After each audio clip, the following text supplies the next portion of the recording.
pencurahan Roh Kudus. Dan saya percaya dimanapun kita berada saat ini, ketika kita sungguh-sungguh berdoa, ketika kita sungguh-sungguh menyembah Dia, maka Allah Roh Kudus akan hadir bagi setiap kita yang lapar dan haus akan Dia. Terima kasih Tuhan. Penuhi kami Tuhan. Roh Kudus, Kau hadir di sini. Roh Kudus, Ku mengasihimu. Kau lembut, Kau manis, Kaulah penghiburku, penolongku, diutus Bapakku. Roh Kudus, Kau hadir di sini. Roh Kudus, Ku mengasihimu. Kau lembut, Kau manis, Kaulah penghiburku, penolongku, diutus Bapakku. Ku buka hati untuk Roh-Mu Tuhan. Ku buka hati menyembah-Mu Yesus. Jamahlah kami, penuhi kami dengan kuasa Allah Maha Tinggi. Ku buka hati untuk Roh-Mu Tuhan. Ku buka hati menyembah-Mu Yesus. Jamahlah kami, penuhi kami dengan kuasa Allah Maha Tinggi. Sekali lagi ku buka hati. Ku buka hati untuk Roh-Mu Tuhan. Ku buka hati menyembah-Mu Yesus. Jamahlah kami, penuhi kami dengan kuasa Allah Maha Tinggi. Jamahlah kami, penuhi kami dengan kuasa Allah Maha Tinggi. Haleluya. Kami menantikan Engkau Tuhan. Haleluya. Yesus, kami menantikan Roh-Mu. Penuhi kami, urapi kami Tuhan. Haleluya Yesus, kami nantikan Engkau. Haleluya.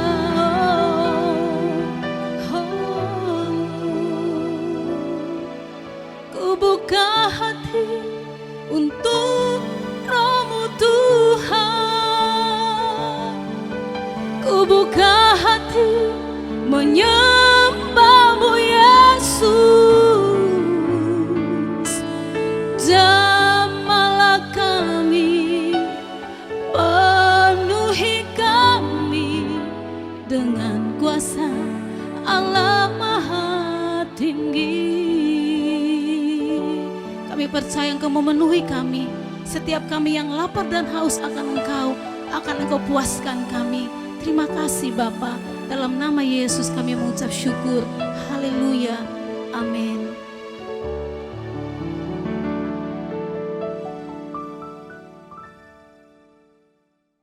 Topik seri untuk khotbah ini, saudara-saudaraku, sahabat-sahabat iman yang dikasihi Tuhan, arti kebahagiaan dan penderitaan.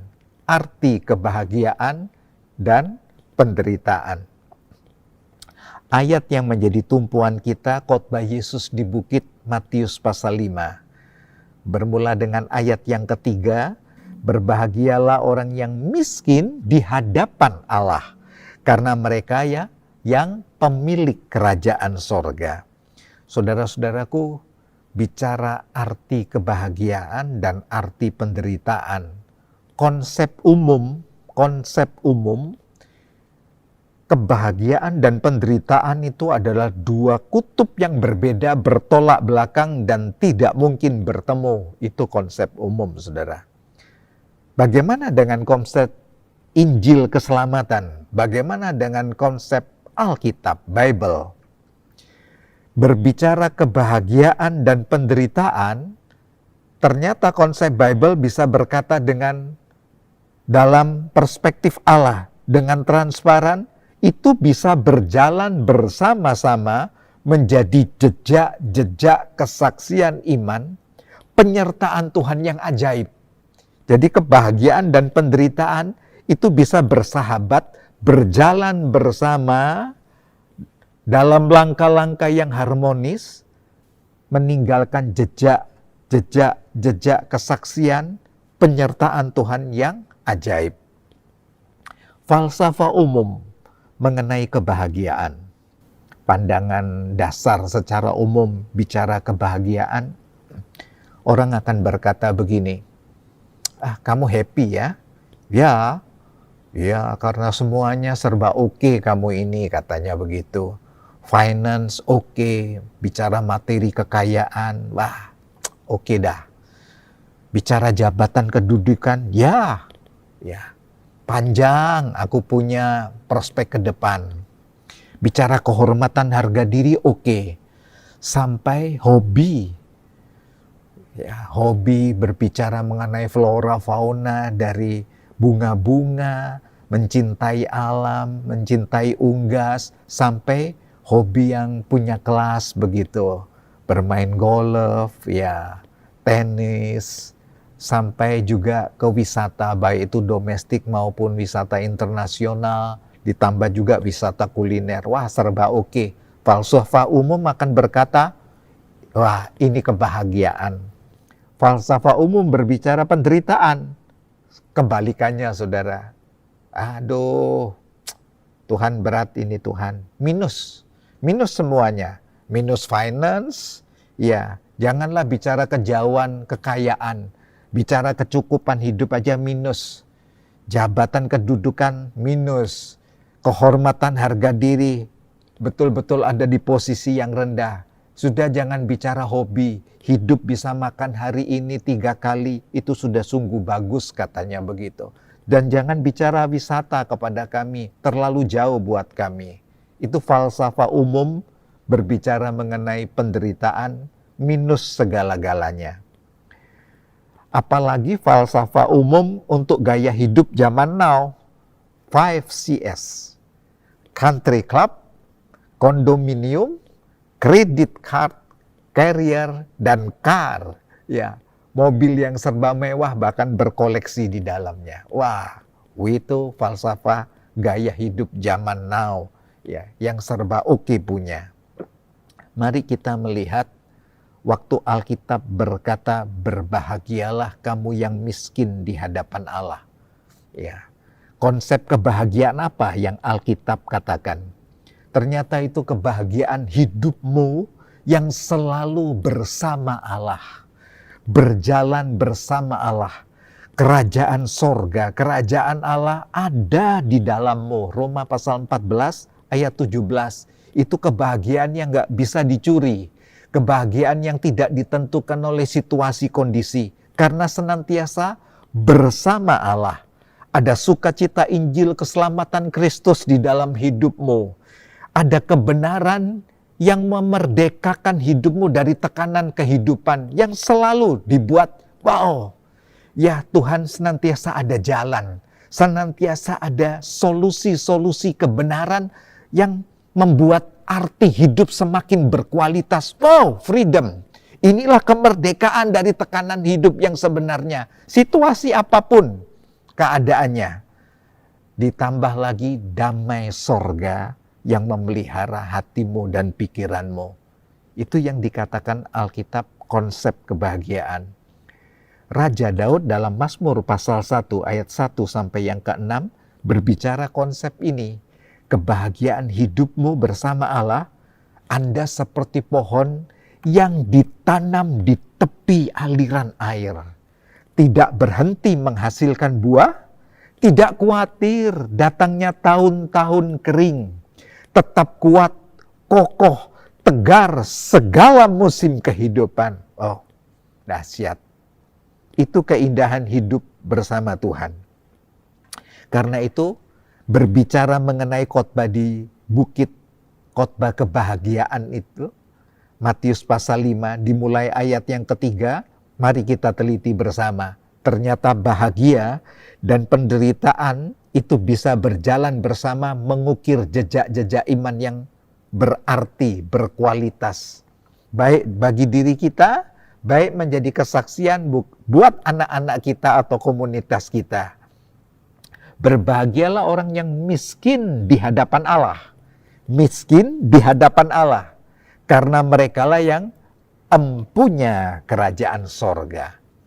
Miskin di hadapan Allah, bila diteliti dari berbagai terjemahan Alkitab, ya, salah satunya juga Greek linguistik, ya, saudara akan menemukan ada kata tokos, artinya miskin di hadapan Allah itu arti-arti yang serumpun di dalamnya, tidak punya apa-apa, tidak punya daya kekuatan, tertindas, bungkuk, rendah, pasrah seperti seorang pengemis hina yang hidup karena belas kasihan Tuhan.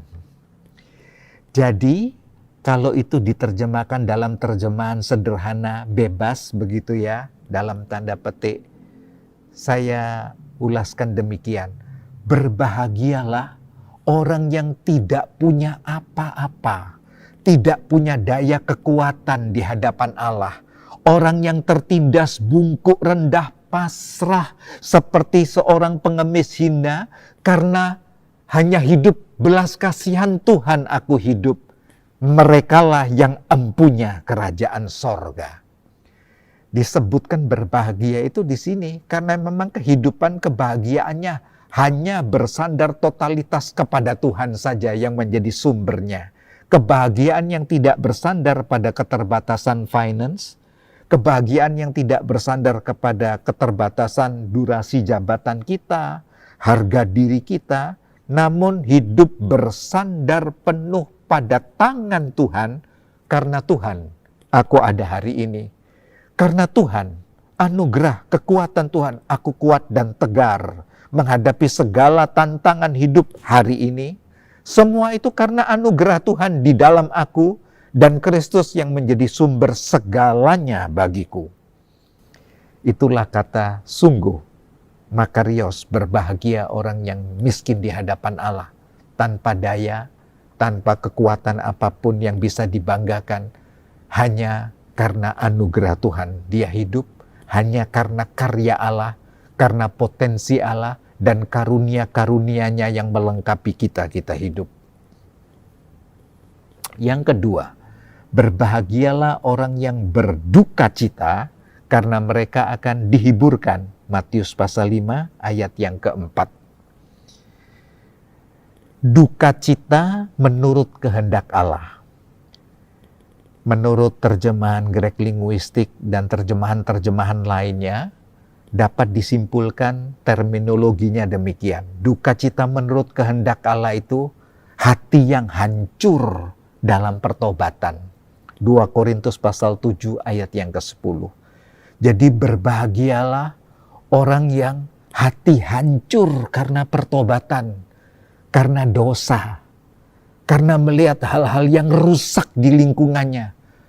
Pedih hatinya, hancur karena perbuatan-perbuatan ulah manusia yang tidak pernah sadar dan membuang Allah dalam hidupnya. Sementara penghukuman berganti-ganti telah hadir dalam hidup, tetap mengeraskan hati.